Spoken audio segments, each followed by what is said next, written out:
अस्सलाम वालेकुम स्टूडेंट्स, आज हम एक्सरसाइज 1.3 का क्वेश्चन नंबर 1 स्टार्ट करेंगे। क्वेश्चन नंबर 1 में हमने फैक्टराइज करना है पॉलिनोमियल। पॉलिनोमियल हम उसको बोलते हैं जिसमें वेरिएबल की पावर जो होती है वो होल नंबर होती है। ठीक है, यहाँ पे आपको सारे वेरिएबल की पावर जो है वो होल नंबर नज़र आएगी। देखें, यहाँ पे नेगेटिव पावर नज़र नहीं आएगी, ना ही पॉइंट्स में नज़र आएगी। तो ये जो है उनको हम पॉलिनोमियल बोलते हैं जिसकी पावर होल नंबर होती है।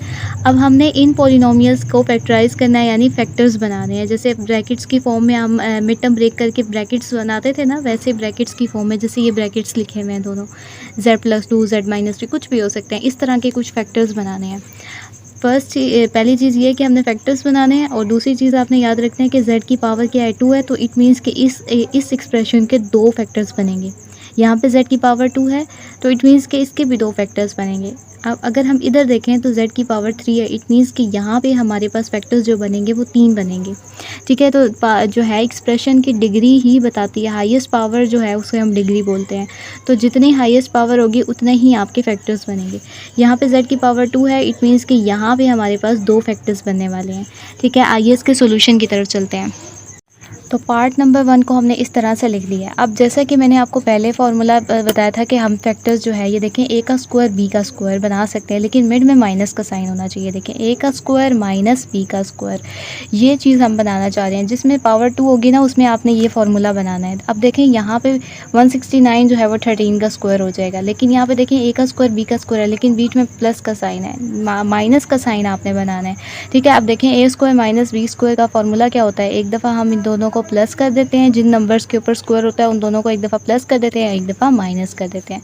तो ये वाला फार्मूला जो है हमने हमारा टारगेट होता है। ये देखें, ये और ये फैक्टर्स हैं, तो हम जो है ना कुछ इस क्वेश्चन को कुछ इस तरह का बना कर ना इस तरह के फैक्टर्स बना लेंगे। देखें, 2 पावर 2 है तो 2 फैक्टर्स हमें ईजिली मिल जाएंगे। अब देखें, यहाँ पे हमारा पहला टारगेट ये है कि हम यहाँ पे प्लस बनाना, तो यहाँ पे प्लस है, यहाँ पे हम माइनस बनाना चाह रहे हैं।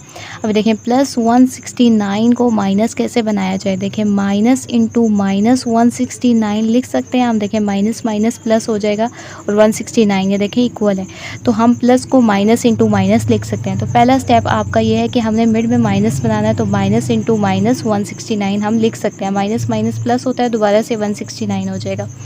अब ये करने के बाद देखिए, मिड में माइनस का साइन हमें मिल गया। अब हमने यहाँ पे ये वाला जो नंबर है ना, इसको होल स्क्वायर बनाना है। ठीक है, अब यहाँ पे देखें, 169 माइनस 169 बन चुका है। देखें, माइनस 169 को आप लिख सकते हैं माइनस 1 मल्टीप्लाई 169। तो अगले स्टेप में हम माइनस 169 को माइनस 1 मल्टीप्लाई 169 लिख सकते हैं। अभी देखें, माइनस 1 जो है वो क्या किसके बराबर होता है, आयोटा स्क्वायर के बराबर होता है। 169 जो है वो किसका स्क्वायर है, 13 का स्क्वायर है। तो जहाँ माइनस 1 की जगह हम आयोटा की पावर 2 लिख देंगे और 169 की जगह हम 13 का स्क्वायर लिख देंगे। ये हमने इसलिए लिखा है कि हम यहाँ पे स्क्वायर बनाना चाह रहे हैं। ठीक है, तो देखिए यहाँ पे ये भी स्क्वायर के बराबर है, आयोटा के स्क्वायर के बराबर है, और 169 भी 13 के स्क्वायर के बराबर है। इन दोनों मल्टीप्लाई होंगे तो आयोटा स्क्वायर 13 का स्क्वायर बन जाएगा। अब देखें, इन दोनों की पावर 2 है, तो हम पावर को कॉमन ले लेंगे। ठीक है, अब यहाँ पे देखें, आयोटा 13 आयोटा का होल स्क्वायर। अब देखें, जो हमारा टारगेट था वो हमारा अचीव हो चुका है। देखें, जो हमारा टारगेट था वो पूरा हो चुका है। देखें, हमने यहाँ पे भी स्क्वायर बना लिया और इधर भी स्क्वायर बना लिया और मिड में माइनस का साइन बना लिया। जैसे ही हमें ए का, अब देखें, जिस नंबर के ऊपर स्क्वायर है वो ए है, जिस नंबर के ऊपर स्क्वायर है वो बी है। तो यहाँ देखें, इसको और इसको एक दफ़ा ऐड कर देंगे, इसको और इसको एक दफ़ा माइनस कर देंगे। तो देखिए, हमारे पास 2 फैक्टर्स बन गए हैं। यही हमने जो है वो हमारा रिक्वायर्ड आंसर है। पार्ट नंबर 2 में देखें, यहाँ पे जो है हम यहाँ पे हमारा जो टारगेट है वो ये है, ए का स्क्वायर माइनस बी का स्क्वायर। ये आपने याद रखना है। जिसमें पावर 2 होगी ना, आपने फैक्टराइज आपको बोला हो गया होगा, तो मिड में आपने माइनस बनाना है, तभी आप 2 फैक्टर्स बना पाएंगे। एक प्लस का फैक्टर बना पाएंगे और एक माइनस का फैक्टर बना पाएंगे। तो हमारा जो टारगेट है वो इधर भी स्क्वायर बनाना है और इधर भी स्क्वायर बनाना है। लेकिन अगर आप गौर से देखें तो 2 किसी नंबर का स्क्वायर नहीं होता। फिर आप गौर से देखेंगे तो 18 और 2 जो है वो 2 के टेबल में आता है, तो 2 को हम कॉमन ले सकते हैं। 2z स्क्वायर 2z स्क्वायर, देखिए यहाँ से 2 कॉमन गया, 2 9 18, तो 2 जो है वो हम साथ साथ चलाएंगे। ठीक है, अब यहाँ पे हमारा ये टारगेट है कि हम प्लस 9 को जो है वो किस तरह से माइनस z स्क्वायर के दरमियान माइनस कैसे लाएं। तो प्लस 9 को हम लिख सकते हैं माइनस इंटू माइनस 9। तो हम यहाँ पे क्या लिखेंगे, माइनस इंटू माइनस 9। ठीक है, अब माइनस 9 को सेम टू सेम लिख सकते हैं, माइनस 1 मल्टीप्लाई 9। ठीक है, तो माइनस साथ साथ चलेगा। आप देखें, माइनस 1 जो है वो आयोटा स्क्वायर के बराबर होता है और 9 जो है वो 3 के स्क्वायर के बराबर होता है। तो हम इन दोनों की जगह आयोटा स्क्वायर और 3 स्क्वायर लिखेंगे। दोनों को मल्टीप्लाई करेंगे, 3 का स्क्वायर आयोटा का स्क्वायर होगा। अब देखें यहाँ पे दोनों का स्क्वायर है तो हम कॉमन ले लेंगे। अब देखें ये वाली फॉर्म बन चुकी है, a का स्क्वायर b का स्क्वायर। a यहाँ पे z है, b यहाँ पे 3 आयोटा है। दोनों का स्क्वायर मिल गया ना। एक दफ़ा दोनों को ऐड कर देंगे, एक दफ़ा दोनों को माइनस कर देंगे और 2 साथ चलेगा। अब देखें z की पावर 2 है तो इट मीन्स देखें कितने फैक्टर्स बने, 1 और 2। तो यहाँ पे हमारे पास 2 फैक्टर्स बनेंगे। ये हमारा रिक्वायर्ड आंसर है। थर्ड पार्ट में भी देखें, यहाँ पे जो है हमने स्क्वायर बनाना है। देखें ये वाला आपका टारगेट रहने वाला है जिसमें जो है वो पावर 2 होगी। एक दफ़ा प्लस कर देना है, एक दफ़ा माइनस करना है, ठीक है। अब यहाँ पे देखें z का स्क्वायर तो बन रहा है लेकिन 3 एक्स्ट्रा है। अगर गौर से देखें तो 3 यहाँ पे हम कॉमन ले सकते हैं। 3 को कॉमन लेंगे तो 3 1 ज़ा 3, 3 2 ज़ा 6, 3 1 ज़ा 3, तो 3 साथ साथ चलेगा। अब यहाँ पे हमारा टारगेट माइनस को बनाना है मिड में और यहाँ स्क्वायर बनाना है। तो माइनस इंटू माइनस लिख सकते हैं 121, माइनस माइनस प्लस होता है ना। अब 121 को हम लिख सकते हैं -1 मल्टीप्लाई 121, ठीक है। अब दूसरा वही -1 की बराबर जो है वो आयोटा स्क्वायर के बराबर होता है और 121 11 स्क्वायर के बराबर होता है। तो दोनों का स्क्वायर कॉमन ले लेंगे। देखें a का स्क्वायर और b का स्क्वायर हमें मिल गया, मिड में माइनस का साइन भी मिल गया। तो एक दफ़ा जिन नंबर्स के ऊपर स्क्वायर है एक दफ़ा दोनों को ऐड कर देंगे, एक दफ़ा माइनस कर देंगे, 3 भी साथ चलेगा। पावर 2 है तो देखें 2 फैक्टर्स बन रहे हैं। ये हमारा रिक्वायर्ड आंसर है। फोर्थ पार्ट में भी देखें, यहाँ पे हमारे पास पावर 2 है, इट मीन्स के 2 फैक्टर बनेंगे। अब यहाँ पे अगर गौर से देखें तो a का स्क्वायर है, यहाँ पे भी स्क्वायर बनाना है और मिड में माइनस का साइन बनाना है। देखें a का स्क्वायर माइनस b का स्क्वायर, एक दफ़ा प्लस करना है हमने और एक दफ़ा माइनस करना है। तो ये हमारा टारगेट है। यहाँ पे पावर 2 है तो इट मीन्स 2 फैक्टर ही बनेंगे। अब यहाँ पे पहला टारगेट है माइनस बनाना मिड में, तो +3/5 25 को हम माइनस इंटू -3/25 लिख सकते हैं। माइनस माइनस प्लस ही होता है, ठीक है। तो यहाँ पे हम इस प्लस को माइनस माइनस करके लिख सकते हैं। अब यहाँ पे 3/25 को -1 मल्टीप्लाई 3/25 लिख सकते हैं। अब देखें यहाँ पे अब हमने इन सब के ऊपर स्क्वायर बनाना है ताकि स्क्वायर जो है वो बाहर जा सके। अब देखें जैसा कि हमने क्लासेस में पढ़ा था कि जो है ना हर नंबर जैसे 4 है ना वो 2 का स्क्वायर होता है, ठीक है। जिस तरह 25 है वो 5 का स्क्वायर होता है, ठीक है। 5 का स्क्वायर 25 होगा, ठीक है। इसी तरह जो है वो 3 का स्क्वायर जो है वो 9 होता है। लेकिन जो है ना अगर हम गौर से देखें तो 3 जो है वो किसी नंबर का स्क्वायर नहीं है। 3 के ऊपर स्क्वायर आप कैसे बनाएंगे? तो 3 को हमने स्क्वायर की फॉर्म में बनाना है। तो अब हमें पता है कि अगर हम स्क्वायर रूट लें और स्क्वायर लगा दें तो देखें ये दोनों कैंसिल होकर दोबारा से 3 बन जाते हैं। तो जिस नंबर को जो नंबर स्क्वायर नहीं ना बन रहा होता, जैसे 9 जो है वो 3 का स्क्वायर हम बना लेते हैं। तो अगर यहाँ पे 9 लिखा होता तो हम उसकी जगह 3 का स्क्वायर लिख देते। अब 3 जो है वो किसी नंबर का स्क्वायर नहीं है। तो ऐसा कोई भी नंबर जो किसी नंबर का स्क्वायर ना बन पा रहा हो तो हम उसी नंबर को स्क्वायर रूट में लिख के बाहर स्क्वायर लगा देते हैं ताकि देखें स्क्वायर रूट को कैंसिल करके दोबारा से 3 ही बना देते हैं। जैसे हम 9 को 3 का स्क्वायर लिख सकते हैं ना, क्योंकि 3 × 3 9 के बराबर होता है। इसी तरह 3 को हम स्क्वायर रूट 3 के स्क्वायर के बराबर लिख सकते हैं क्योंकि कैंसिल होकर दोबारा से 3 मिलता है। तो हमारा टारगेट यहाँ पे स्क्वायर बनाना है। अब यहाँ पे स्क्वायर में लिख देंगे, जो नंबर स्क्वायर नहीं ना बन रहा होता उसको आप स्क्वायर रूट में लिख के बाहर स्क्वायर लगा दिया करें, तब वो स्क्वायर में बन जाता है। तो 3 को हम स्क्वायर रूट 3 का होल स्क्वायर लिख सकते हैं, 25 को 5 का स्क्वायर लिख सकते हैं। अब यहाँ पे देखें आयोटा के -1 आयोटा स्क्वायर के बराबर होता है। जिन जिन की पावर 2 है वो सब को जो है वो हम कॉमन ले लेंगे। तो अंदर क्या रह जाएगा, आयोटा स्क्वायर रूट 3 और 5। तो यहाँ पे ये दोनों मल्टीप्लाई होकर ये वाली फॉर्म बना देंगे। अब और से देखें तो हमारे पास a का स्क्वायर और b का स्क्वायर मिड में माइनस का साइन आ चुका है। तो जिन जिन नंबर के ऊपर स्क्वायर होंगे ना उनको एक दफ़ा प्लस कर देंगे, एक दफ़ा माइनस कर देंगे। अब देखिए z के ऊपर स्क्वायर है और इस नंबर के ऊपर स्क्वायर है, तो दोनों को जिनके ऊपर स्क्वायर है एक दफ़ा प्लस कर देंगे, एक दफ़ा माइनस कर देंगे। अगर आप गौर से देखें तो z की पावर 2 है तो इट मीन्स के 2 फैक्टर बनेंगे। देखें यहाँ पे 2 फैक्टर बन चुके हैं। ये हमारा रिक्वायर्ड आंसर है। अब फिफ्थ पार्ट में देखें वेरिएबल की हाईएस्ट पावर क्या है। देखें 3 है तो यहाँ इट मीन्स कि यहाँ पे हमारे पास 3 फैक्टर्स बनेंगे, 3 ब्रैकेट्स की फॉर्म में फैक्टर्स बनेंगे, ठीक है। तो अब यहाँ पे तो हम वो a का स्क्वायर माइनस b का स्क्वायर वाली काम नहीं करेंगे। अब यहाँ पे देखें हमने क्या करना है। अगर हम पहली 2 टर्म्स में देखें तो z का स्क्वायर इसके इधर भी है और z का स्क्वायर ये देखें z की पावर 3 को z 2 × 1 लिख सकते हैं ना। देखें z की पावर 3 ही बनता है। तो यहाँ पे 2 × 2 और 1 3 बनता है। तो देखें z का स्क्वायर हम यहाँ से कॉमन ले सकते हैं। जब हम z का स्क्वायर यहाँ से कॉमन लेंगे तो z की पावर 3 में से 2 बाहर चले गए तो एक z रह जाएगा यहाँ पे, और यहाँ पे z का स्क्वायर पूरा ही चला गया तो यहाँ पे 3 रह जाएगा। ठीक है, तो यहाँ से हम कॉमन ले लेंगे। अगर यहाँ से देखें तो 10 z तो हम कॉमन नहीं ले सकते क्योंकि दोनों के पास होगा तो z कॉमन लेंगे, माइनस दोनों के पास है तो माइनस कॉमन ले लेते हैं। बाकी 10 और 15 सोचें, 10 के टेबल में 15 आता है, नहीं आता। 15 के टेबल में 10 आता है, नहीं आता। तो अब कोई ऐसा टेबल जिसमें 10 और 15 दोनों आते हैं तो वो कौन सा टेबल है? 5। तो हम 5 कॉमन लेंगे। ठीक है, तो हम माइनस कॉमन लिया तो मिड में प्लस हो जाएगा। ठीक है, 5 कितने ज़ा 10, 5 2 ज़ा 10 और साथ में z, माइनस प्लस माइनस, ये देखिए मिड में प्लस का साइन आ जाएगा क्योंकि नेगेटिव साइन हमने कॉमन लिया तो साइन चेंज हो जाते हैं ब्रैकेट में। 5 3 ज़ा 15। ठीक है, तो ये देखें इजीली हमारे पास सॉल्व हो रहा है। ठीक है, अब यहाँ गौर से देखें, एक ये पूरी टर्म है हमारे पास और एक ये पूरी टर्म है। इन दोनों टर्म में क्या चीज़ कॉमन आ रही है? 2z प्लस 3 इसके पास भी है, इसके पास भी है, तो 2z प्लस 3 को हम क्या ले लेंगे? कॉमन। ठीक है, तो बाकी हमारे पास क्या बचेगा? एक z स्क्वायर बचेगा और इधर क्या बचेगा? 5 बचेगा। अब देखें स्टिल हमारे पास एक फैक्टर बनाया, देखें ये वाला। ठीक है, अब हमारे पास 2 फैक्टर ऑन होने चाहिए, लेकिन अगर इसको देखें तो हम इसको a का स्क्वायर माइनस बी का स्क्वायर वाला फार्मूला बना सकते हैं। देखें a प्लस बी और a माइनस बी, यहाँ से मज़ीद 2 फैक्टर बनेंगे तो कुल मिला के 3 हो जाएंगे। तो अब हम क्या करेंगे? 2z प्लस 3 को एज इट इज़ लिखेंगे। अब यहाँ पे हमारा टारगेट ये देखें माइनस ऑलरेडी बना हुआ है, अब हमारा टारगेट ये है कि इसको स्क्वायर बनाना है। अभी मैंने पिछले क्वेश्चन में भी आपको समझाया कि अगर कोई नंबर किसी नंबर का स्क्वायर ना बन रहा हो तो आप क्या करेंगे? स्क्वायर रूट में उस नंबर को लिख के और स्क्वायर लगा देंगे। लेकिन अगर ये कैंसिल होकर दोबारा से 5 ही बन सकता है तो हम 5 को 5 का स्क्वायर रूट का स्क्वायर लिख सकते हैं, जैसे हमने पिछले क्वेश्चन में 3 को 3 के स्क्वायर रूट का स्क्वायर लिखा था। तो अब यहाँ पे देखें 2z प्लस 3 को हम एज इट इज़ लिखेंगे। ठीक है, और यहाँ पे क्या होगा? a का स्क्वायर माइनस b का स्क्वायर बन गया है, तो जिन जिन नंबर्स के ऊपर स्क्वायर है एक दफ़ा उन दोनों को हम क्या कर देंगे? प्लस कर देंगे, और एक दफ़ा हम क्या कर देंगे? माइनस कर देंगे। अब ऐसा करने से देखें हमारे पास z की पावर 3 है तो इट मीन्स 3 फैक्टर बनेंगे, और देखें 3 फैक्टर हमारे पास बन चुके हैं। ठीक है, लीनियर फैक्टर्स बन चुके हैं। फैक्टर्स में ना z की पावर नहीं होनी चाहिए, z की सिंगल पावर होनी चाहिए। जैसे z की 1 पावर है, 1 पावर है, 1 पावर है, तो ये अब फैक्टर्स बने हैं। z की पावर 3 तो 3 फैक्टर, यही हमारा रिक्वायर्ड आंसर है।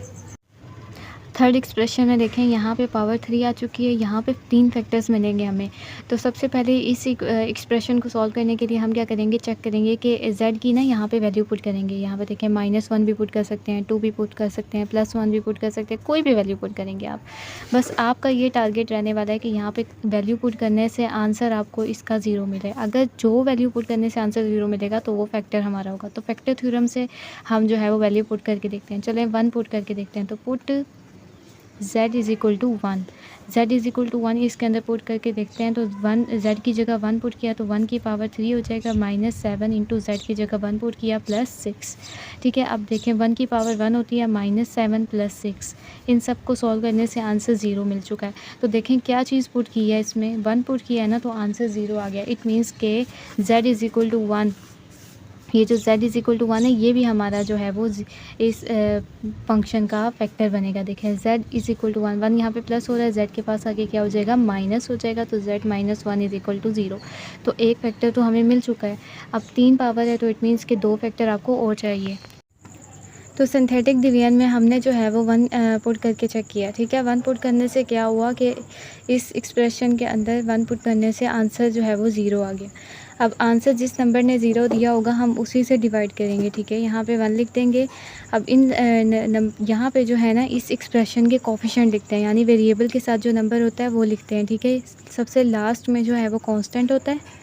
ठीक है, उससे आगे जो है वेरिएबल जो है ना, वेरिएबल की पावर 1 वाला कोफिशिएंट लिखते हैं। ये देखिए वेरिएबल की पावर 1 वाला कोफिशिएंट क्या है? -7, तो -7 लिखेंगे। अब 1 के बाद 2 आता है। ठीक है, 1 के बाद 2, तो अब वेरिएबल 2 वाले कोफिशिएंट, वेरिएबल जो है ना z का यानी z की पावर 2 है ना, तो 2 वेरिएबल वाले नंबर का जो कोफिशिएंट होगा वो लिखना होगा। लेकिन यहाँ पे देखें z2 है ही नहीं, यहाँ पे देखें z2 की वैल्यू है ही नहीं, यानी z2 का जो है नहीं है। इट मीन्स के z2 यहाँ पे 0 है, तो z2 का कोफिशिएंट क्या होगा? 0, तो यहाँ पे हम 0 लिखेंगे। ये मैंने यहाँ पे पावर वाइज यहाँ पे बताया है कि अगर पावर 1 वाला यहाँ कांस्टेंट, पावर 1 वाला, पावर 2 वाला और पावर 3 वाला, इस तरह से ये नंबर बताए हुए हैं। ठीक है, या आप बेशक ना लिखें, ये समझाने के लिए बताया। ठीक है, तो लास्ट में कांस्टेंट, फिर वेरिएबल की पावर 1 वाला कोफिशिएंट, वेरिएबल की पावर 2 वाला कोफिशिएंट नहीं है तो इट मीन्स के 0 है, वेरिएबल की पावर 3 वाला कोफिशिएंट ये हमने लिख देना है। ठीक है, अब देखें यहाँ पे हमने जो 1 लिखा होगा ना, ठीक है, अब यहाँ पे सबसे पहला काम ये है कि जो पहला नंबर होगा ना उसको एज इट इज़ आप नीचे उतार देंगे। 1 1 सा क्या होगा 1, तो यहाँ पे हम लिख देंगे 1, और 0 और 1 को प्लस करेंगे तो 1 आएगा। फिर दोबारा से इस नंबर को और इस नंबर को मल्टीप्लाई करेंगे, 1 1 सा 1, यहाँ पे 1 लिखेंगे, -7 और +1, माइनस प्लस माइनस करना, माइनस से 7 में से 1 गया 6, साइन ग्रेटर वैल्यू का। तो यहाँ पे देखें -6 आ जाएगा, -6 को 1 से मल्टीप्लाई करेंगे तो -6 आएगा। ये देखें 6 और 6 कैंसिल होकर 0 दे देगा। तो यहाँ पे देखिए यहाँ पे 0 लाजमी आना चाहिए। देखें अब हमारे पास 3 नंबर रह गए हैं, तो लास्ट वाला कांस्टेंट होता है।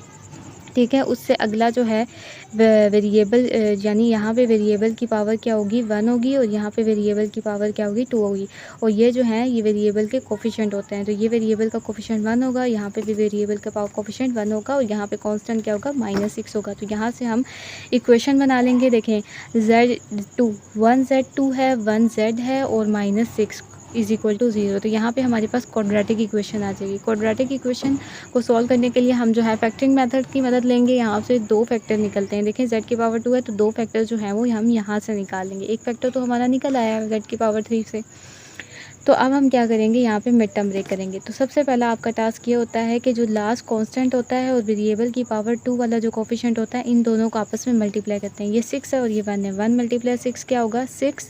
अब आपको जो 6 मिल गया, अब आपका टारगेट ये है कि आपने ऐसे 2 नंबर्स को मल्टीप्लाई करना है जिनको मल्टीप्लाई करने से तो 6 आता ही हो, लेकिन प्लस या माइनस करने से मिड वैल्यू आती हो। मिड वैल्यू z के साथ जो कोफिशिएंट है वो 1 है ना। तो आपका टारगेट ये है कि ऐसे कौन से नंबर हैं जिनको मल्टीप्लाई करने से तो 6 आए, लेकिन प्लस या माइनस करने से हमें 1 मिले। तो देखिए 1 6 × 6, लेकिन 1 और 6 को अगर ऐड करते हैं तो 7 आता है। 1 और 6 को अगर माइनस करते हैं तो 6 - 1 करते हैं तो 5 आता है। तो हमें तो 1 चाहिए, तो ये वाला जो है हम नहीं लेंगे। इसी तरह 2 3 × 6 होता है। ठीक है, तो हमें 6 मिल गया, 2 और 3 को मल्टीप्लाई करने से 6 मिल रहा है, लेकिन अगर इन दोनों को प्लस या माइनस करने से 1 मिलेगा फिर ही हम इन दोनों को यहाँ पे लिखेंगे। अब देखें 3 - 2 1 होता है, तो 1 हमें मिल चुका है ना, माइनस करने से मिला है ना, तो हम 1 की जगह लिख देंगे। ये देखें प्लस एज इट इज़, इस 1 की जगह आपने क्या लिखना है 3 - 2, और z एज इट इज़, और -6 भी एज इट इज़, क्योंकि 3 - 2 करने से 1 आता है और दोनों को मल्टीप्लाई करने से 6 आता है। ठीक है, तो पहला टास्क ये है कि ये इन दोनों को मल्टीप्लाई करना है, 6 मिलेगा, दोनों को मल्टीप्लाई करने से 6 आए, लेकिन प्लस या माइनस करने से मिड वैल्यू मिले। तो 3 और 2 वो नंबर हैं जिनको मल्टीप्लाई करने से तो हमें 6 मिल रहा है, लेकिन प्लस या माइनस करने से, प्लस करने से तो 5 मिल रहा है, लेकिन हमें 5 तो नहीं चाहिए ना, हमें तो 1 चाहिए। तो दोनों को माइनस करने से मिलता है, तो 3 - 2 1 के बराबर होता है। तो इस 1 की जगह आप 3 - 2 लिखेंगे, बाकी plus variable as it is. अब अगला स्टेप आपका ये होगा कि इस z को 3 से भी मल्टीप्लाई कर देना है, 2 से भी मल्टीप्लाई कर देना है। तो यहाँ पे 3z हो जाएगा, 2z हो जाएगा और -6। अब प्लस को जो है ब्रैकेट के अंदर ले जाएंगे। अब ब्रैकेट के बाहर अगर प्लस का साइन हो तो ब्रैकेट के अंदर मौजूद नंबर के साइन चेंज नहीं होते, तो यहाँ पर bracket as it is open हो जाएगी। ठीक है, अब यहाँ पे देखें, अब इन दोनों में से z को कॉमन ले लेंगे। z कॉमन लेगा तो z² z 3 3z। यहाँ से हम माइनस भी कॉमन लेंगे। ठीक है, और 2 को भी कॉमन ले लेंगे, 2z माइनस कॉमन लिया तो मिड पे प्लस हो जाएगा, साइन चेंज हो जाएगा, 2 3 6।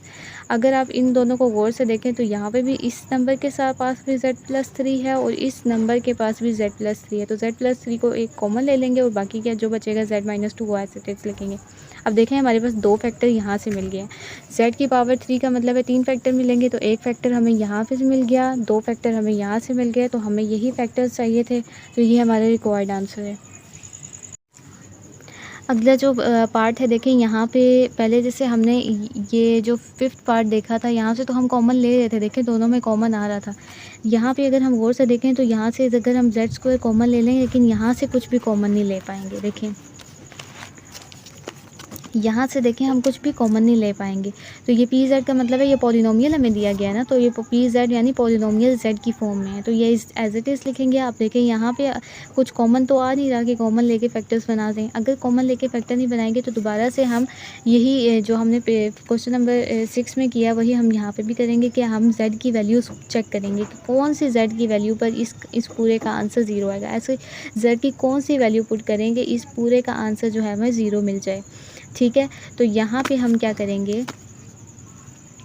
यहाँ पे हम क्या करेंगे, 1 पुट करके देखेंगे। तो 1 अगर इसमें पुट करेंगे तो आंसर हमें 0 नहीं मिलेगा। ठीक है। इसी तरह 2 पुट करेंगे, आंसर 0 नहीं मिलेगा। -1 पुट करेंगे, 0 आंसर नहीं मिलेगा। ठीक है। तो हमने जो है ना ऐसा चेक करते जाना है। तो -3 पे फाइनली हम -3 जब पुट करेंगे ना इस पूरी में, तो हमें जो है वो 0 मिल जाएगा। देखिए यहाँ ये जो नंबर है ना, ये जो एक्सप्रेशन आपको दिया जाएगा, यहाँ पे आपने क्या करना है, -3 पुट कर देना है। अब z की जगह -3, z की जगह -3 पुट करके देखा तो आंसर 0 आ गया। इट मीन्स कि z इज़ इक्वल टू -3 पे हमें 0 मिल गया। इट मीन्स z जो है वो z इज़ इक्वल टू -3 इस नंबर का 0 दे रहा है। तो ये पॉलिनोमियल बन सकता है। इसको पॉलिनोमियल यानी ये फैक्टर बन सकता है। ठीक है। ये हमारे पास फैक्टर हो जाएगा। देखिए यहाँ पे माइनस हो रहा है, z के साथ आगे क्या हो जाएगा, प्लस। तो z+3 एक फैक्टर है। z की पावर यहाँ पे देखें, इस एक्सप्रेशन की डिग्री 3 है। इट मीन्स मैक्सिमम जो है वो 3 फैक्टर बनेंगे। एक फैक्टर हमें यहीं से ही मिल जाएगा। जब आप वैल्यूज़ पुट करते जाएंगे ना, ये आपकी मर्ज़ी है, बस आपको वो वाला नंबर चाहिए होगा जिस पे 0 मिल जाए। अब जिस नंबर पे आपको 0 मिल जाएगा ना, वो एक फैक्टर तो बन जाएगा। z+3, z is equal to -3 पे 0 मिला है ना, तो इट मीन्स z+3 एक फैक्टर है। तो अब आपने क्या करना है, अगले स्टेप में जो z इज़ इक्वल टू -3 पे 0 मिला होगा ना, उसी से आपने इस पूरी एक्सप्रेशन को है वो डिवाइड करना है।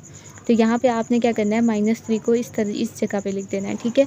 और फिर मैंने आपको जैसे बताया कि लास्ट में जो है वो कांस्टेंट होता है, उससे आगे जो है वेरिएबल 1 यानी वेरिएबल की पावर जो है 1 वाला कोफिशिएंट लिखते हैं। ठीक है। और वेरिएबल की पावर 2 वाला कोफिशिएंट लिखते हैं, वेरिएबल की पावर 3 वाला कोफिशिएंट लिखते हैं। कांस्टेंट नंबर यहाँ पे -60 है तो हमने -60 लिख दिया।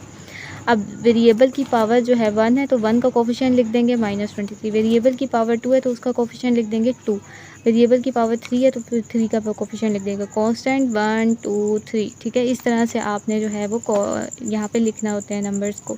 ठीक है। यहाँ पे पिछले क्वेश्चन में तो देखें Z2 था ही नहीं, तो हमने Z2 वाले वेरिएबल यानी Z2 वेरिएबल था ही नहीं, तो उसका कोफिशिएंट हमने 0 लिख दिया था। तो अगर कोई वेरिएबल मिसिंग होता है इट मीन्स कि वो 0 होगा। तो हम यहाँ क्या करेंगे, -3 से डिवाइड करेंगे। इसके कोफिशिएंट हमने लिख देने हैं, वेरिएबल के साथ जो नंबर होता है वो लिखना होता है यहाँ पे। अब पहला स्टेप ये होगा कि जो वाला नंबर होगा ना उसको एज इट इज़ आप नीचे ले जाएंगे। 1 को -3 से मल्टीप्लाई करेंगे तो -3 आएगा। 2 और -3 को सॉल्व करेंगे, प्लस माइनस माइनस करना माइनस है लेकिन साइन ग्रेटर वैल्यू का आएगा। 3 में से 2 गए 1, ग्रेटर वैल्यू 3 है तो उसका साइन लिख देंगे -1। अब -1 और -3 को मल्टीप्लाई करेंगे, माइनस माइनस प्लस 1 3 ज़ा 3। तो इन दोनों को मल्टीप्लाई करने से जो आंसर आएगा वो हम ऊपर लिखेंगे। अब -23 और +3, माइनस प्लस माइनस करना माइनस है। 23 में से 3 गए तो 20 बचेगा, साइन ग्रेटर वैल्यू का, ग्रेटर 23 है तो उसका साइन आ जाएगा। अब -20 को दोबारा से -3 से मल्टीप्लाई करेंगे तो 60 आएगा। ठीक है। माइनस माइनस प्लस हो जाएगा, 23 ज़ा 60। अब ये देखिए ये आपस में कैंसिल होकर 0 दे देंगे। ठीक है। अब यहाँ से हमारे पास क्वाड्रेटिक इक्वेशन बनेगी। देखें लास्ट में कॉन्स्टेंट होता है, अगला जो है वेरिएबल की पावर जो है वो 1 वाला कोफिशिएंट होता है और वेरिएबल की पावर 2 वाला कोफिशिएंट होता है। आगे तो नंबर है ही नहीं तो इट मीन्स कि यही है। अब Z2 का कोफिशिएंट 1 है तो 1Z2 हो जाएगा। ठीक है। -1 ये Z का कोफिशिएंट है तो -Z लिख देंगे और -20 माइनस यानी 1Z इज़ इक्वल टू -20 इस तरह से। ठीक है। अब यहाँ पे देखें हमने जो है इसकी मिड टर्म ब्रेक करनी है। यहाँ से हम क्या करेंगे, मिड टर्म ब्रेक करेंगे। ठीक है। Mid term break factoring method भी जिसको बोलते हैं। अब देखें z की पावर 2 का कोफिशिएंट 1 है और लास्ट कांस्टेंट 2 है 20 है तो 1 मल्टीप्लाई 20। इन दोनों को मल्टीप्लाई करने से हमें क्या मिलेगा, इन दोनों को मल्टीप्लाई करने से हमें क्या मिलेगा 20। तो हमें क्या चाहिए 20। अब ऐसे कौन से दो नंबर हैं जिनको मल्टीप्लाई करने से तो 20 आए लेकिन प्लस या माइनस करने से मिड वैल्यू मिले। मिड वैल्यू यहाँ पे 1 है तो हमारा टारगेट है 1 लाना। ठीक है। तो 1 और 20 को मल्टीप्लाई करते हैं 20 मिलता है, लेकिन प्लस करें तो 21 होता है, माइनस करें तो 19 होता है। तो ये वाला जो है फैक्टर्स नहीं लेंगे हम। इसी तरह 2 10 ज़ा 20 होता है तो 2 और 10 20 तो दे रहे हैं लेकिन दोनों को प्लस करें तो 12 होगा, माइनस करें तो 8 होगा। तो ये भी फैक्टर्स हम 1 की जगह नहीं लिख सकते। ठीक है। 1 की जगह हम इन दोनों को नहीं लिख सकते। अब क्या करेंगे, 2 के बाद क्या आता है, 4 का टेबल देखते हैं। 4 5 ज़ा 20, 4 5 ज़ा 20। तो 4 और 5 को मल्टीप्लाई करने से 20 आ रहा है लेकिन इन दोनों को प्लस करेंगे तो 9 होगा। लेकिन अगर 5 माइनस 4 करें तो हमें मिड वैल्यू मिल रही है। z के साथ 1 है ना तो हमें 1 ही चाहिए, तो हम इस 1 की जगह 5 माइनस 4 लिख देंगे। ठीक है। तो आपने क्या करना है, z² एज इट इज़ लिखना है, माइनस भी एज इट इज़ लिखना है। इस 1 की जगह आप क्या लिख देंगे 5 माइनस 4 और z एज इट इज़ और -20। ठीक है, आपको जस्ट 1 चाहिए ना, 5 और 4 को मल्टीप्लाई करने से 20 मिल रहा है, लेकिन माइनस करने से 1 मिल रहा है, तो इसलिए हम यहाँ पे 5 - 4 1 की जगह लिख सकते हैं। अब आपने क्या करना है, z को इन दोनों के साथ मल्टीप्लाई कर देना है। ये बाहर साइन एज इट इज़ है, 5 के साथ भी z चला जाएगा और 4 के साथ भी z चला जाएगा और -20। अब आपने क्या करना है, ब्रैकेट के बाहर माइनस का साइन है तो ब्रैकेट के अंदर मौजूद हर नंबर के साइन को चेंज कर देगा। देखें z² तो माइनस अंदर जाएगा तो -5z हो जाएगा और यहाँ पे क्या हो जाएगा, +4z हो जाएगा और -20। ठीक है, अब आपने इन दोनों में से कॉमन ले लेना है। यहाँ से देखें z कॉमन आ रहा है तो z कॉमन लेंगे तो यहाँ पे एक z रह जाएगा, एक z बाहर है, एक z अंदर है, -5 रह जाएगा क्योंकि एक z हमने बाहर ले लिया है। यहाँ से देखें 4 कॉमन ले लेंगे, 4z प्लस है तो यहाँ पे साइन चेंज नहीं होगा, माइनस ही रहेगा, 4 5 20। अब देखें इस नंबर में और इस नंबर में क्या चीज़ कॉमन है, देखें z-5 इधर भी है, z-5 इधर भी है, तो हम z-5 को कॉमन ले लेंगे। बाकी इधर से क्या बचेगा, z, और इधर से क्या बचेगा, 4। तो देखें बाकी के 2 फैक्टर हमें ये से मिल जाएंगे। जैसे हमने z की वैल्यू -3 पुट की थी तो एक्सप्रेशन जो हमें गिवन क्वेश्चन था वहाँ पे हमने -3 पुट किया था तो हमें 0 मिल चुका था, तो वहाँ से हमने z+3 को फैक्टर बना लिया था। तो देखें हमारे पास कुल मिला के एक फैक्टर, दूसरा फैक्टर और तीसरा फैक्टर मिल जाएंगे। ठीक है, तो हम क्वेश्चन में पावर 3 दी गई थी ना, तो हमारे पास 3 ही फैक्टर मिलते हैं फिर उससे। तो यहाँ पे उन्होंने इस तरह से मिड टर्म ब्रेक की हुई है और यहाँ पे देखें इस तरह से z-5 और z+4 फैक्टर मिल गए हैं। तो हमारे पास जो गिवन क्वेश्चन है ना उसके जो है वो 3 फैक्टर्स मिलेंगे, क्योंकि पावर 3 है तो 3 फैक्टर मिलेंगे। इस तरह से आपने फैक्टराइजेशन लिख देनी है, hence factorization of given polynomial जो आपको दिया हुआ है, इस जो फैक्टर्स आपने निकाले होंगे उनको लाइन वाइज लिख के ऐसे लिख देना है आपको, ये हमारा रिक्वायर्ड आंसर होगा। नेक्स्ट पार्ट में देखें यहाँ पे हमारे पास दोबारा से वैसे ही क्वेश्चन आ गया। अब आप देखें यहाँ से कुछ कॉमन नहीं आ रहा, z² को कॉमन ले लेंगे, लेकिन यहाँ से कॉमन लेंगे तो 11 कॉमन नहीं आ पाएगा। तो हम जो है जिस तरह से हमने यहाँ से कॉमन ले लिए थे ना नंबर्स को, तो आसानी से फैक्टर्स बन गए थे। तो यहाँ से कॉमन लेकर हम फैक्टर्स नहीं बना पा रहे, तो हमने क्या करना है, बिल्कुल सेम वही मेथड करना है। अब आपने कोई ऐसा नंबर ढूंढना है जिसे यहाँ पे z की जगह पुट करेंगे तो आपको इस पूरे का आंसर 0 मिले। तो आपने 1 पुट किया, नहीं आया, 2 पुट किया, तो आपने अगर जब 2 पुट किया ना इस पूरे एक्सप्रेशन की जगह, तो आपको जो है ना मिल गया। अब जैसे ही आपने 2 पुट किया ना यहाँ पे, तो आपको इसका आंसर क्या मिल गया, 0। इट मीन्स के z = 2 जो है वो हमें जो है इसका एक फैक्टर यहाँ से बन सकता है। देखें z यहाँ प्लस हो रहा है, इधर आके क्या हो जाएगा, माइनस हो जाएगा, तो एक फैक्टर तो हमें यहाँ से मिल जाएगा z-2। तो z की वैल्यू 2 ने यहाँ पे 0 दिया है हमें, इट मीन्स के z-2 तो एक फैक्टर है। आपको देखें पावर 3, इट मीन्स के 3 फैक्टर आपको चाहिए, एक फैक्टर यहाँ से मिल चुका है। ठीक है, अब आप क्या करेंगे, z = 2 ने 0 दिया है तो 2 से ही आप डिवाइड करेंगे। ठीक है, अब देखें यहाँ पे देखें लास्ट में कांस्टेंट लिखते हैं, फिर वेरिएबल की पावर 1 वाला का कोफिशिएंट लिखते हैं, फिर वेरिएबल की पावर 2 वाला कोफिशिएंट लिखते हैं, वेरिएबल की पावर 3 वाला कोफिशिएंट लिखते हैं। अब कांस्टेंट नंबर जिसके साथ कोई वेरिएबल नहीं होता वो कांस्टेंट होगा, -30। वेरिएबल की पावर z का कोफिशिएंट -11 तो -11 लिखेंगे, 2 का कोफिशिएंट क्या है, 9 है तो 9 लिखेंगे, 9 लिखेंगे। z की पावर 3 का कोफिशिएंट 2 है तो यहाँ पे 2 लिखेंगे। अब पहला स्टेप ये होगा, जिस नंबर ने इसमें पुट करके 0 दिया होगा वो हम यहाँ पे लिखेंगे। और देखें जब हम इस तरह से कोफिशिएंट लिख देंगे तो 2 को आपने क्या करना है, एज इट इज़ नीचे उतार लेना है। अब 2 2 ज़ा क्या होगा, 4, तो हम यहाँ पे 4 लिख देंगे और 9 और 4 को प्लस करेंगे तो 13 हो जाएगा। अब 13 को दोबारा से 2 से मल्टीप्लाई करेंगे, जो नंबर आएगा 26 उसको हम यहाँ लिख देंगे। दोनों को सॉल्व करेंगे, माइनस प्लस माइनस करना, माइनस है लेकिन साइन ग्रेटर वैल्यू का प्लस होगा, दोनों को माइनस करेंगे तो 15 होगा। 15 को 2 से मल्टीप्लाई करेंगे, 30 आएगा तो उसको आप यहाँ लिख देंगे। इन दोनों को सॉल्व करेंगे, कैंसिल होकर 0 मिल जाएगा। अब मैंने आपको ये बताया कि लास्ट वाला कांस्टेंट होता है, फिर वेरिएबल की पावर 1 का कोफिशिएंट होता है और वेरिएबल की पावर 2 का कोफिशिएंट होता है। आगे तो कोई नंबर ही नहीं है तो इट मीन्स के वेरिएबल की पावर 3 नहीं है। तो यहाँ पे z2, ठीक है, यहाँ पे देखें z की पावर 2 का कोफिशिएंट क्या है, 2 है तो यहाँ पे 2 लिख देंगे, प्लस 13 z का कोफिशिएंट है तो z लिख देंगे और प्लस 15। तो हमारे पास कुछ इस तरह से क्वाड्रेटिक इक्वेशन आएगी। अब यहाँ से z की पावर 2 इट मीन्स के यहाँ से एक फैक्टर निकला है ना, 2 फैक्टर हम यहाँ से निकालेंगे, तो कुल मिला के 3 फैक्टर हम निकाल लेंगे। तो हम इसकी भी जो है वो मिड टर्म ब्रेक करेंगे। तो हम क्या करेंगे, उस एक्सप्रेशन को इस तरह से लिख देंगे जैसे हमने यहाँ पे जो निकाली है ना, z की power 2z² plus 13z plus 15। तो इसको हमने इस तरह से लिख के अब हम इसकी मिड टर्म ब्रेक करेंगे।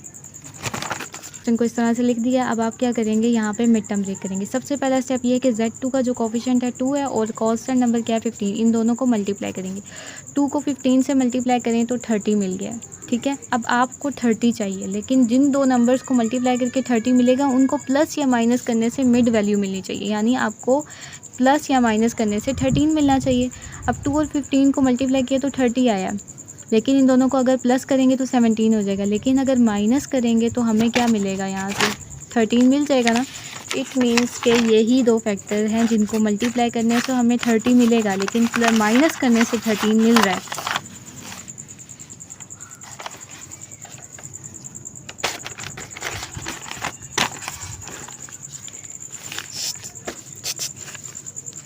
देखें, माइनस करने से 13 मिल रहा है, तो इट मीन्स कि 13 की जगह 15 माइनस 2 आप लिख सकते हैं। दोनों को मल्टीप्लाई करने से तो 30 मिल रहा है ना, इसलिए हम 13 की जगह जो है वो 15 माइनस 2 लिख देंगे। 2z² प्लस 13 की जगह आप लिखेंगे 15 माइनस 2, 15 माइनस 2z प्लस 15, ठीक है।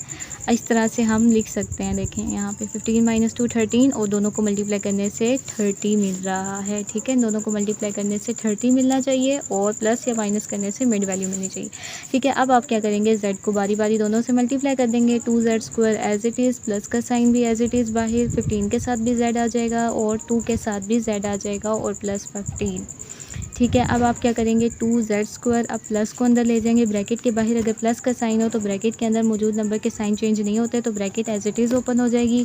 15z माइनस 2z प्लस 15, ठीक है। अब आपने क्या करना है, जब इस तरह से आपको मिड ब्रेक हो जाएगी, मिड टर्म ब्रेक हो जाएगी, तो हम क्या करेंगे, पहली दो में से कुछ कॉमन लेंगे। 2 के टेबल में 15 नहीं आता, ना ही 15 के टेबल में 2 आता है, इसलिए हम 2 कॉमन नहीं लेंगे। दोनों के पास z है, एक एक z तो है, तो एक z कॉमन लेंगे, ठीक है, क्योंकि एक z है यहाँ पे, तो 2 रह जाएगा यहाँ पे और एक z बाहर गया तो 2z रह जाएगा और यहाँ पे प्लस 15 रह जाएगा, ठीक है। यहाँ पे हम माइनस कॉमन ले लेंगे क्योंकि माइनस यहाँ पे मौजूद है।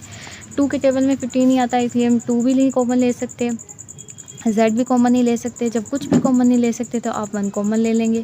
देखिए, माइनस कॉमन लिया तो अंदर मौजूद नंबर का साइन चेंज हो जाएगा। 2z का साइन माइनस है तो प्लस हो जाएगा, प्लस है तो माइनस हो जाएगा और 15। यहाँ पे देखें, कभी कभी आप मिड टर्म जब ब्रेक करते हैं ना, तो उसमें देखें हम फैक्टर्स तो बना लेते हैं, मिड टर्म भी मिलती है, लेकिन इस तरह से फैक्टर कॉमन नहीं आ पाते। तो इसलिए जो है मैंने इसलिए आपको ये करके दिखाया ताकि आपको समझ आ सके कि हमने 2 और 15 को यहाँ पे क्यों नहीं लिखा, क्योंकि जब मैं 2 और 15 को यहाँ लिखूँगी तो इस तरह से हमें फैक्टर नहीं मिल पाएंगे, तो हम कोई और फैक्टर तलाश करेंगे। दोबारा से आप इक्वेशन को लिखेंगे इस तरह से, 2z² प्लस 13z प्लस 15, ठीक है। तो अब आपने जो है वो 2 और 15 को मल्टीप्लाई करने से आपको 30 मिलेगा। अब प्लस या माइनस करने से 13 होना चाहिए, तो 2 मल्टीप्लाई 15 से 30 मिल रहा है, लेकिन ये दोनों फैक्टर हम नहीं लेंगे। यहाँ पे देखिए, जहाँ से प्रूव हो चुका है कि हम यहाँ से ये दो नंबर कॉमन नहीं ले पा रहे, तो इसलिए 2 और 15 कैंसिल हो जाएगा। आप देखें 3 का टेबल देखेंगे, 3 कितने ज़र 30, क्योंकि और भी फैक्टर्स हमें मिलते हैं जिनको प्लस करने से हमें 13 मिल सकता है। तो आप जब आपको इस तरह से फैक्टर नहीं मिल रहे होंगे तो आपने क्या करना है, दूसरे फैक्टर चेक करने हैं। 3 10 होता है 30, लेकिन दोनों को प्लस करेंगे, 3 और 10 को प्लस करने से हमें मिड वैल्यू मिल रही है 13, इसलिए 13 की जगह हम 3 + 10 लिख देंगे। तो हम क्या करेंगे, 2z² को एज इट इज़ लिखेंगे और प्लस 13 की जगह क्या लिख देंगे, 10 + 3, क्योंकि दोनों को मल्टीप्लाई करने से 30 मिल रहा है और मिड वैल्यू भी प्लस करने से मिल रही है, तो हम यहाँ पे इस तरह से लिख देंगे। अब आपने क्या करना है, z को इसके साथ मल्टीप्लाई कर देना है और 2z² और z को 10 के साथ भी लिख देना है और z को 3 के साथ भी लिख देना है और प्लस 15, ठीक है। अब आपने इस प्लस को ब्रैकेट के अंदर ले जाना है, ठीक है। 2z² plus 10z plus 3z plus 15, ठीक है।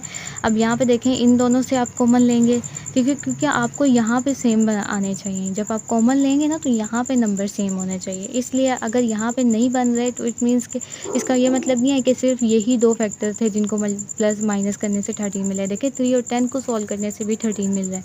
अब देखें, यहाँ से हम 2 कॉमन ले लेंगे और z भी कॉमन ले लेंगे, बाकी हमारे पास क्या रह जाएगा, 2 कॉमन हो गया, एक z, तो एक z रह जाएगा।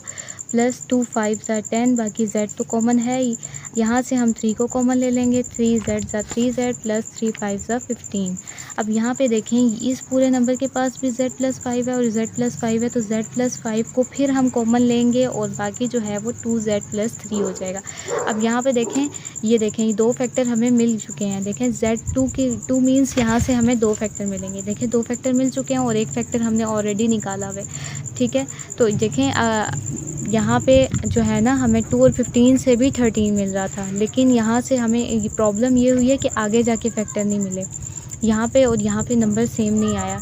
इसलिए हम जो है इसे ये वाला जो है वो ये वाले फैक्टर्स नहीं लेंगे, तो हम अगले फैक्टर्स को चेक करेंगे, ठीक है। जैसे हमने अगले फैक्टर को चेक किया, 3 और 10 को सॉल्व करने से 30 मिलता है मल्टीप्लाई करने से, और मिड वैल्यू भी मिल रही है प्लस करने से, तो हम 13 की जगह 10 प्लस 3 लिखेंगे, ठीक है। तो अक्सर ऐसा हो जाता है कि हमें फैक्टर नहीं मिल पा रहे होते आगे जाके, तो हम जो है वो अगले नंबर्स को, अगले फैक्टर्स को चेक करके फिर उनके साथ जो है वो एक्सप्रेशन को सॉल्व कर लेते हैं। तो इस क्वेश्चन के अंदर देखें हमने z की वैल्यू को 2 पुट किया था, तो z माइनस 2 एक फैक्टर बन गया था, 2 इधर प्लस और इधर आके माइनस, तो एक फैक्टर मिला है ना यहाँ से। अब दो फैक्टर होते हैं वो सिंथेटिक डिवीजन की मदद से हम निकाल लेते हैं। तो यहाँ से हमने सिंथेटिक डिवीजन से इक्वेशन क्वाड्रेटिक इक्वेशन बनाई, क्वाड्रेटिक इक्वेशन से जो है वो मिड टर्म ब्रेक करके जो है वो हमें मज़ीद 2 फैक्टर मिले। तो एक फैक्टर ये है, बाकी 2 फैक्टर ये मिले हैं हमें। तो हमने क्या कहना है कि इसकी जो फैक्टराइजेशन है वो क्या है, ये 3 फैक्टर्स हैं, पावर 3 इट मीन्स 3 फैक्टर हैं। तो अगला क्वेश्चन हमारे पास कुछ इस तरह से है। अब यहाँ पे देखें पॉलिनोमियल या एक्सप्रेशन, ठीक है। तो पॉलिनोमियल हम इसे इसलिए बोलेंगे, इन्होंने p ऑफ z लिखा हुआ है। देखिए पॉलिनोमियल तो है, लेकिन कौन से वेरिएबल का z का पॉलिनोमियल है, तो उन्होंने इस तरह से लिखा है, तो आप जो है वो कंफ्यूज ना हो, ये पॉलिनोमियल ही है। जैसे कि मैंने आपको क्वेश्चन में इंट्रोडक्शन में बताया कि पॉलिनोमियल की पावर होल नंबर होती है। देखिए 2 है, 1 है, तो 2 और 1 होल नंबर है ना, नेगेटिव नहीं है ना पावर, तो इसलिए इसको पॉलिनोमियल्स बोला हुआ है, ठीक है। अब यहाँ पे देखें इस पॉलिनोमियल के अंदर z की पावर 2 है, तो z की पावर 2 का मतलब है कि हमने फैक्टर्स निकालने हैं। तो यहाँ पे कितने फैक्टर होंगे, 2 फैक्टर होंगे। जितनी डिग्री होगी ना एक्सप्रेशन की पॉलिनोमियल की, उतने ही फैक्टर निकलेंगे। हाईएस्ट पावर 2 है, तो इट मीन्स के 2 ही फैक्टर्स मिलेंगे। अब यहाँ पे देखें ऐसे एक्सप्रेशन आपने पहले भी देखे हुए हैं कि जब भी हमारे पास क्वाड्रेटिक फॉर्म आती है तो हम मिड टर्म ब्रेक कर सकते हैं। तो यहाँ पे हम क्या करेंगे, मिड टर्म को ब्रेक करेंगे, 7 को हम ब्रेक करेंगे।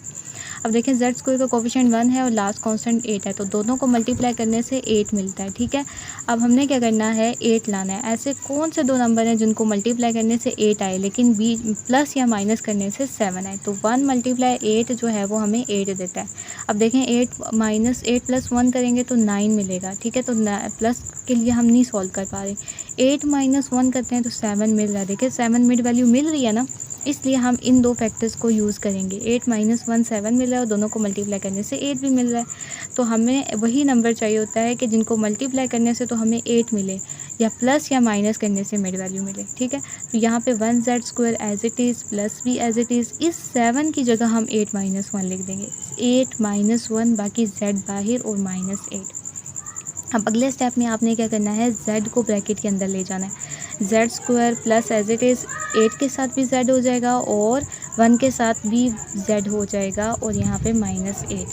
फिर अगले स्टेप में z स्क्वायर प्लस को आप ब्रैकेट के अंदर ले जाएंगे, प्लस 8z हो जाएगा और माइनस 1z हो जाएगा और माइनस 8। ये चीज़ें मैंने आपको इसलिए बताई हैं कि आपको जो है वो मुश्किल ना हो। अगर आपकी प्रैक्टिस ज़्यादा है तो आप डायरेक्ट यहाँ पे 8z माइनस z लिख सकते हैं, ठीक है। तो ये जो है वो प्रैक्टिस के लिए, समझने के लिए, ठीक है। अगले स्टेप में आपने क्या करना है, यहाँ से कुछ कॉमन ले लेना। देखें दोनों के पास z है तो z कॉमन ले लेंगे, एक z रह जाएगा। यहाँ से देखें एक z गया तो एक z रह गया, एक z अंदर, प्लस अब देखें एक z को कॉमन ले लिया तो बाकी क्या बचा, 8 तो एज इट इज़। अब यहाँ पे माइनस है तो जब भी आपको यहाँ पे माइनस लिखेगा तो माइनस कॉमन ले लेंगे। ना आप z कॉमन ले पा रहे हैं, ना 8 कॉमन ले पा रहे हैं, तो जब आप कुछ कॉमन ना ले पा रहे हो तो आप 1 कॉमन लेंगे, ठीक है। फिर ब्रैकेट लगाएंगे, माइनस कॉमन ले लिया, इट मीन्स कि यहाँ पे प्लस हो जाएगा, ठीक है। तो z रह जाएगा और यहाँ पे माइनस है तो प्लस हो जाएगा। जब भी नेगेटिव साइन कॉमन लेंगे तो साइन चेंज हो जाएंगे। देखें z का साइन माइनस था तो अंदर जाके प्लस हो गया, 8 का साइन माइनस है तो प्लस हो जाएगा, यहाँ पे एज इट इज़ 8 रह जाएगा। अब देखें यहाँ पे z प्लस 8 तो z प्लस 8 एक जैसे हैं, तो फिर इट मीन्स कि हमने जो मिड टर्म ब्रेक किया है वो ठीक है, जो फैक्टर्स हमने लिए हैं वो ठीक है। तो z प्लस 8 को आप कॉमन ले लेंगे, बाकी क्या बचेगा, देखिए यहाँ से z प्लस 8 किया तो z रह गया, यहाँ से z प्लस 8 कॉमन गया तो 1 रह गया। तो ये हमारे पास देखें बाकी के यहाँ पे हमारे पास 2 फैक्टर हो गए हैं। तो आपने लास्ट में लिखना है फैक्टराइजेशन। अब आप ये कहेंगे कि 2 फैक्टर क्यों, देखें पावर 2 इट मीन्स के 2 फैक्टर हैं, तो यहाँ से हाँ यही 2 फैक्टर जो हैं वो इस पॉलिनोमियल के आंसर होंगे। तो ये हमारा रिक्वायर्ड आंसर है। अब लास्ट पार्ट को हमने इस तरह से लिख लिया है। यहाँ पे भी देखें पावर 2 इट मीन्स के ये p ऑफ z हमें पॉलिनोमियल जो है वो z की फॉर्म में है, तो 4z² सबसे पहले तो आपने इस तरह से लिख देना है, ठीक है। अब यहाँ पे देखें हमने जो है z की पावर, यहाँ पे हाईएस्ट पावर क्या है 2 है, तो इट मीन्स के इसके 2 फैक्टर निकलेंगे, ठीक है। अब यहाँ पे देखें पावर 2 है तो हम मिड टर्म ब्रेक कर सकते हैं। क्वाड्रेटिक इक्वेशन जब हमारे पास आ जाती है ना तो हम मिड टर्म ब्रेक करते हैं। तो देखें मिड टर्म ब्रेक करने का मेथड ये है कि 4 जो z² का कोफिशिएंट होता है वो और कॉन्स्टेंट दोनों को मल्टीप्लाई करते हैं। 4 × 11 44 है, ठीक है। अब आपको ऐसे 2 नंबर चाहिए जिनको मल्टीप्लाई करने से तो 44 मिले, प्लस या माइनस करने से 7 मिले, ठीक है, मिड वैल्यू मिले। अब देखें 4 11 44, ठीक है। अब देखें दोनों को प्लस करेंगे तो हमें 15 मिलेगा, माइनस करेंगे तो क्या मिलेगा, माइनस करने से 11 माइनस 4 करने से हमें 7 मिल चुका है। तो हम देखें दोनों को मल्टीप्लाई करने से 44 मिल रहा है और माइनस करने से 7 मिल रहा है, तो हम यहाँ पे 7 की जगह 11 माइनस 4 लिख देंगे। तो 4z² as it is, minus का साइन भी एज इट इज़, 7 की जगह आप क्या लिखेंगे 11 माइनस 4 और z एज इट इज़ और माइनस 11। अब अगले स्टेप में आपने क्या करना है, z को दोनों नंबर्स के साथ लिख देना है, ठीक है। 4z² माइनस को बाहर ही रखेंगे, 11 के साथ भी z लिख देंगे और 4 के साथ भी z लिख देंगे और माइनस 11। अब माइनस को अंदर ले जाएंगे ब्रैकेट के। अब आपने याद रखना है कि ब्रैकेट के बाहर अगर माइनस हो तो ब्रैकेट के अंदर मौजूद हर नंबर के साइन चेंज हो जाते हैं। प्लस है तो माइनस 11z हो जाएगा, माइनस है तो प्लस 4z हो जाएगा और माइनस 11। इस तरह से ब्रैकेट ओपन हो जाएगी। इन दोनों में से कॉमन देखें, 4 की टेबल में 11 नहीं आता, ना 11 की टेबल में 4 आता, तो 4 हम कॉमन नहीं लेंगे, z कॉमन नहीं लेंगे। तो z कॉमन लेंगे तो यहाँ पे 4 रह जाएगा, एक z गया तो एक z रह जाएगा, माइनस 11 z एक बाहर है तो ये आ जाएगा। यहाँ पे प्लस है तो प्लस कॉमन लेंगे, देखें ना 4 कॉमन ले पा रहे, ना 11 कॉमन ले पा रहे, ना z। जब कुछ भी कॉमन नहीं ले पा रहे होते तो 1 कॉमन लेते हैं, बाकी जो है वो नंबर जिसे प्लस लिया तो इट मीन्स के ब्रैकेट के अंदर मौजूद नंबर के साइन चेंज नहीं हो गए, 4z रहेगा और माइनस 11 रहेगा, ठीक है। अगर माइनस होता तो यहाँ पे प्लस हो जाता है, ठीक है। अभी देखें 4z माइनस 11 4z माइनस 11 दोनों के पास है, तो इट मीन्स के 4z माइनस 11 को आप कॉमन ले लेंगे और बाकी क्या रह जाएगा z प्लस 1। तो ये देखें z की पावर हाईएस्ट पावर 2 है, तो इट मीन्स के इसके 2 ही फैक्टर निकलने थे और जो भी ये हैं, तो फैक्टराइजेशन इसकी ये है। तो नेक्स्ट लास्ट में आपने लिखना है, आपने लिखना है फैक्टराइजेशन ऑफ जो भी आपको दिया होगा इज़, तो जो फैक्टर आपने लिखे होंगे वो आप इस तरह से लिख देंगे 4z माइनस 11 z प्लस 1। तो ये इस आपका जो है वो रिक्वायर्ड आंसर होगा।